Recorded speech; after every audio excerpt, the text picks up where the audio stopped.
I didn't fall behind. I built a foundation. If you're in a gap year or thinking about taking a gap year, watch this. Okay, let's get into it. Because your girl is in her 3rd gap year? Maybe? Girl, I don't know. We gotta do the math. I'm gonna break down what I've done in every gap year, how it's helped me, how I'm gonna talk about it in interviews, and overall how I feel about taking X amount of gap years. I have my iPad here. I need to look at the calendar. So while I'm pulling up the calendar, let me tell y'all, just if you haven't seen any of my other videos and this is your first time seeing me, hi, my name is Koya. I'm a non-traditional pre-med. I am applying next cycle, which if you're watching this any later than this year, it will be the cycle of 2026 for entry in 2027. Okay, let me just say this. I was a non-traditional pre-med before I knew that I was a non-traditional pre-med. And what I mean by that is, in high school, I did a few things. In my senior year of high school, I did a CNA program in my senior year of high school that was unfortunately kind of cut short a little bit because I did graduate in 2020. Jump scare. We actually didn't have graduation until like June. And actually it was July. If you're from Florida, or at least Central Florida, then you know that we always have graduations in May. We always start school in August and in May. We didn't have our graduation until July, y'all, because of the pandemic. But hey, anyways, I got my CNA license while I was still in high school. And then I also did dual enrollment. It's different in different states, but it essentially means that I was taking college classes as a high schooler and getting college credit. So when I graduated high school, I graduated with my CNA license, and I also graduated with my associate's degree, which basically cut down the time that I was actually at a 4-year institution, because I kind of had taken those classes. So was I traditional in that sense? No. No. Most people, a traditional pre-med is probably in a undergrad institution for 4 years and then moves on to medical school immediately after that.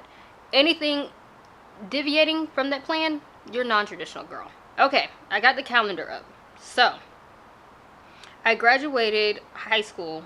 I mean, I was done in May of 2020, but we didn't like have our graduation ceremony until like July of 2020. I then immediately started my undergrad, the rest of my undergrad at Norfolk State University, where I started there August of 2020. I then completed that December of 2022. So I was there for 2.5 years. That one semester was basically me taking the credits that I needed for Norfolk State for my major versus what I had already done at the community college that I did my dual enrollment classes at. So for Norfolk State, we had I had done at my community college, I had done biology, bio 1, I had done Gen Chem 1, as far as science classes, and then of course I had to do like all the other classes. I had to do like my histories, I had to do, I did world religions, I did public speaking. These are things that were also like you had to do them at Norfolk State, but also, you know, when you're at a actual college, like a 4-year institution, they have like set majors and they want to give you more classes in that major. I had a bunch of the basic classes that I needed, so I never had to do any of that while I was at Norfolk State. But those science classes and like those specific science classes, I still had to do.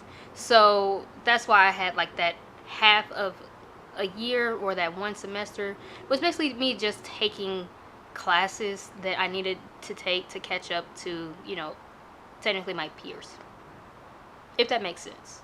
I hope that makes sense for y'all, because I don't know how to explain that any better. So I graduated from Norfolk State December of 2022.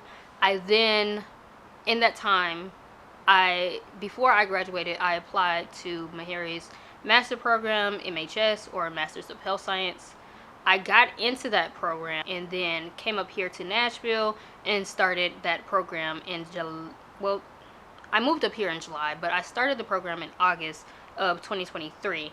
That program lasts a year, and I graduated with my master's in May of 2024. So, currently we are at the time of recording this, it is 2025. It is October of 2025. So, what has happened in that time, and how many gap years is that actually? So, here's the thing. I don't know how to do the math. Do I count my master's as a gap year? Because I was doing hardcore bio and like life sciences. I don't know if on my application that really counts as a gap year. So we're gonna do the math for both. Okay? I'm applying next year, so May of 2026. So we're gonna ignore that half a period from December to May that I was working in primary care. That is something that I did in my gap year, technically, but for the sake of doing the math, we're going to ignore that. So May, that would be May of 23. Okay, so 23, 24, 25, 26. It'll be 27 when I matriculate. Most schools matriculate in between that June and August is when they start their classes. So 4 years if you count my master's. If you don't count my master's. 3 if you count my master's. So I'm gonna say it's 3 because, girl, my Harry was kicking my behind. Okay? Talk about life science. I felt like I was about to take step 1. Which honestly, now thinking back at it, that is actually how they prepared us. It's actually insane that the materials that they were using to teach us are the same materials that they use to teach their basic sciences in that first preclinical year to prepare you for STEP. Jump scare. So technically, by the time that I apply and matriculate, I would have taken 3 gap years. So now let's talk about what I actually did in those gap years. So, in that December 2022 to July of 2023, I was working in primary care full time. So I did family medicine, which it includes, I did everything. It's unfortunate because there's one part that I don't like, which is why I won't do family. I did adult medicine, so internal medicine. I did pediatrics, and I did women's health. Now, I hope that in my tone, you realize which one I didn't like the most. Okay. We don't have to talk about it. I have friends that want to do that. I don't want to do that. I don't want to. You bring your kids to me. I treat the children. I treat the kiddos. And the adults. Just not the women in that way. Sorry. Not my interest. Love y'all. Moving on. So in that time, I worked in family medicine. Now, this isn't the first time that I've worked in family medicine, and it isn't the first time that I worked at that clinic. But in that in-between time, it was like, hey, I'm home in my hometown. Can I come back and work? And they're like, yeah, girl, please, we need you. Come on. So in that time, that's what I did. And that is, if we add up all of that time that I've worked in primary care, I want to say it comes out to like almost 3,000 hours. And those are 3,000 hours that I will in fact be putting on my application. Because girl, I did that. And I got paid. And I learned. And the good thing about working in that clinic is I actually had mentors, because there were MDs and DOs, and you tell them, hey, I want to apply to med school, and they want to teach you. While working in pediatrics at the time, I got to see textbook scarlet fever, which is basically strep throat with this very specified rash, it was literally textbook. Like, you don't get to see that all the time. You definitely don't get to see that just in my county. That was enjoyable. Not for the child, of course. He was not feeling the strep throat, and he definitely wasn't feeling the rash. But to have the opportunity for someone to come out the room, the doctor comes out the room and it's like pulling me because they know that I want to do med peds, or they know that I'm applying to med school, and are literally teaching me about this specific condition, and I get to have an intimate relationship with them. This isn't just a rotation. I'm there every day. That you cannot replicate. You cannot replicate. You can't get that working on a rotation. You can't get that from shadowing. You get that by being there every day, showing interest in learning these providers. And in the end, you get rewarded. Letters of recommendation, learning, experience. The amount of gems they have dropped. Yeah, I there's nothing else to say about that. Okay? Like, girl, it was a good time. I also want to mention that in between my breaks, so my breaks from Norfolk State, like our winter break or our summer breaks, I was either working in primary care or in secondary care. I believe my first semester that I came home, my first semester that I came home, I worked in secondary care. My second semester from that point on, I worked in primary care. So I was at the same clinic, and then eventually in that in-between moment of leaving Norfolk State but going to Meharry, I was definitely there full time and got the best possible experience. So moving on, Meharry. So I told y'all I did my master's, the Master's of Health Science. Fought for my life. And your life too, probably. I probably fought for everybody's lives. I was a soldier that was getting beat down every day. Every day. Every day I come here, I'm abused. Each time when I come here, I am abused. Yeah. But I will say, Meharry definitely taught me a few things. One, how it's going to feel when we start to get that surplus of information all at once. Definitely taught me some mental stamina, because girl, we was in class from 8 to 4, and we just getting lectures. We did have an hour lunch, but we just getting lectures from 8 to 4, and that's daily. And mind you, I have to do that in med school. Lectures from 8 to 4, practicums in the afternoon or all day. Like, I have to do that. And I will say, Meharry definitely taught me mental stamina. Also, like, think the biochem section of the MCAT, we did all of that in depth. And things that we didn't even need to know necessarily for the MCAT. So when it comes to learning things, I learned a lot. And the thing about graduate level science classes, you absolutely have to know the information. There is no BSing around it. Girl, you gotta know. And you need to know it front and back. And then know everything in between too. Girl. So moving on. From Meharry, like after graduation, I think I had 2 weeks. Or maybe a week. I started my job the 3rd week in May. And I've been in research ever since. So that's what I've done in my gap years. Now let's talk about why these gap years even mattered. One, I have time to study for the MCAT. Yeah.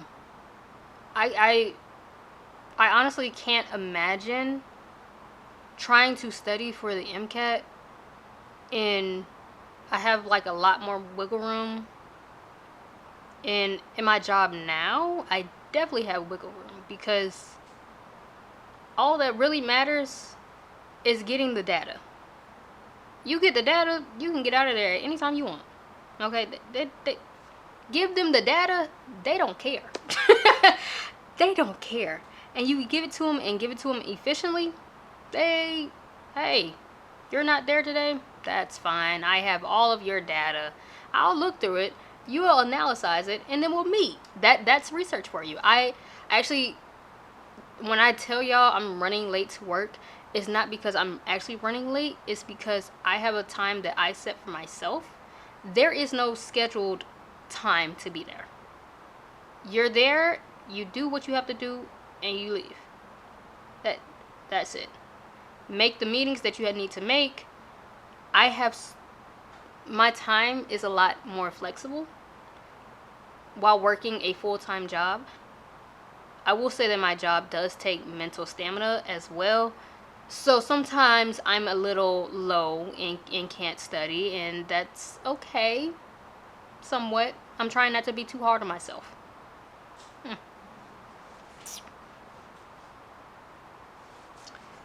I gained a bunch of research skills. Girl, I'm like expert at Prism right now. I'm literally the specialist when it comes to seahorse assays, which, if you don't know what a seahorse assay is, it's fine. It's something very specialized.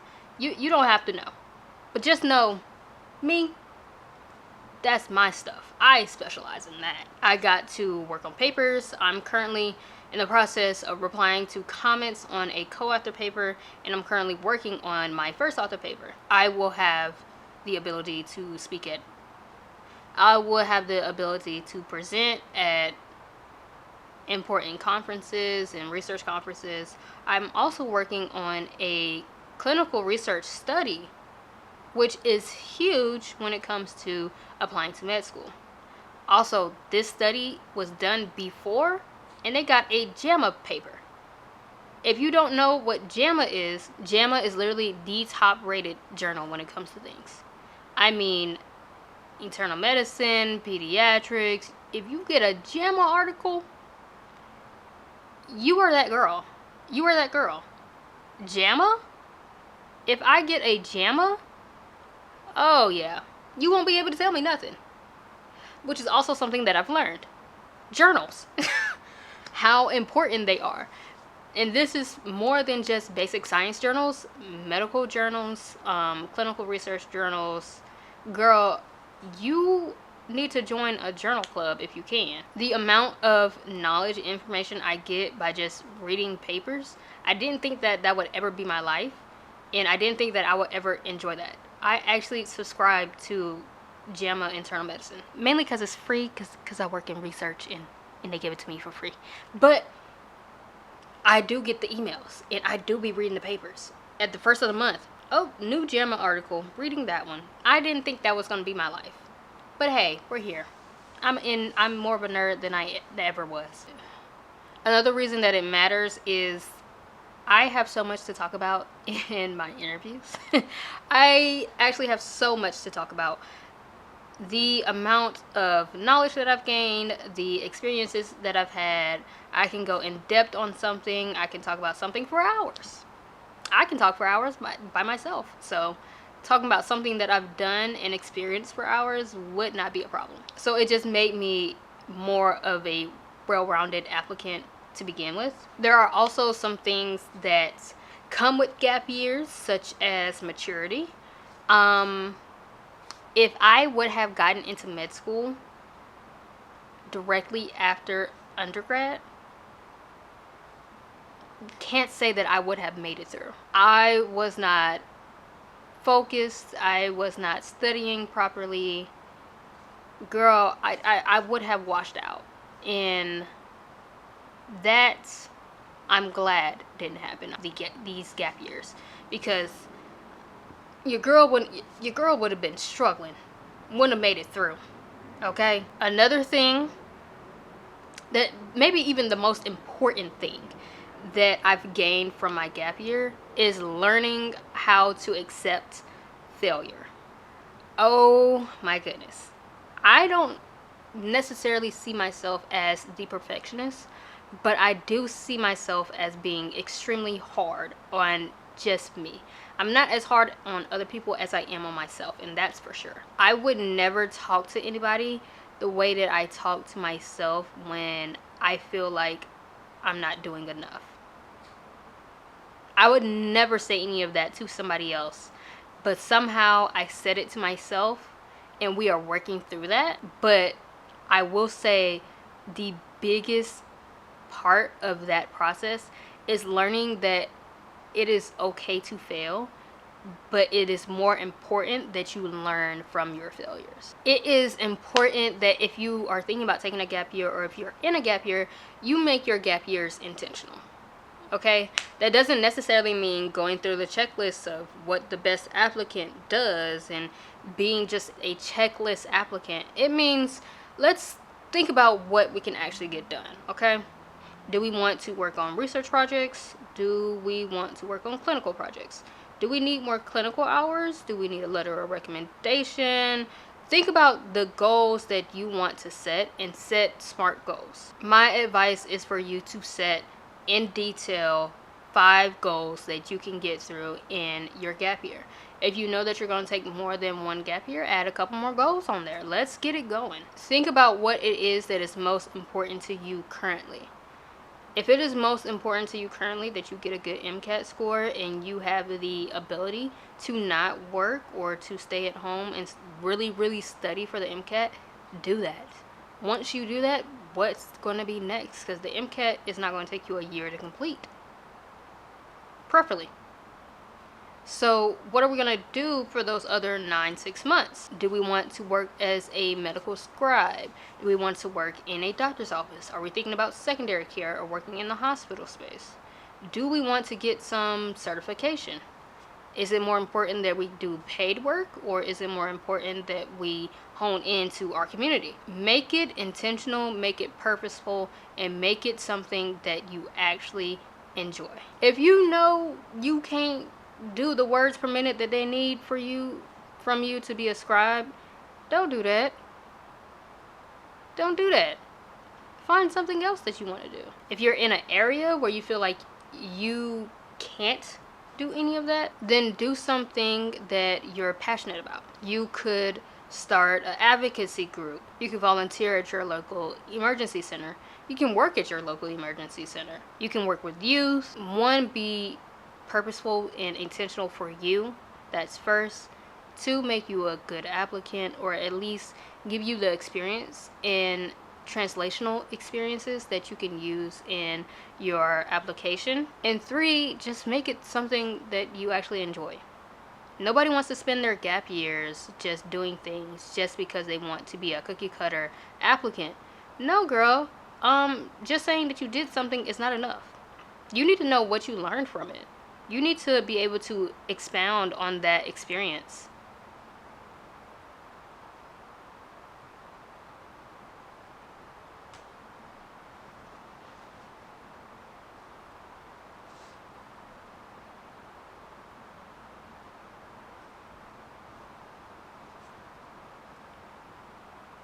So when an interviewer asks you about your gap year and what you've done in your gap year, or a experience that you have listed on your application, you need to be able to really, 1, sell yourself. That's something that I am still learning, is how to talk about myself and how to sell myself. And then 2, you need to be able to say why that experience will make you a good doctor. Say why it would make you a great doctor, the best doctor. This is your time to talk about yourself, and this is your time to say, I have all of these qualities, let me in. I have the proof that I have all of these qualities. My letters of recommendation say that I have all of these qualities. I have the experiences backing that I have all of these qualities. Let me in. So if you have taken a gap year, or you're thinking about taking a gap year, or if you're in your gap year, hey girl, hey, let me know what you have done in your gap years, what you're thinking about doing, and then let me know if you have any questions. All right, y'all. I will talk to y'all later. Bye.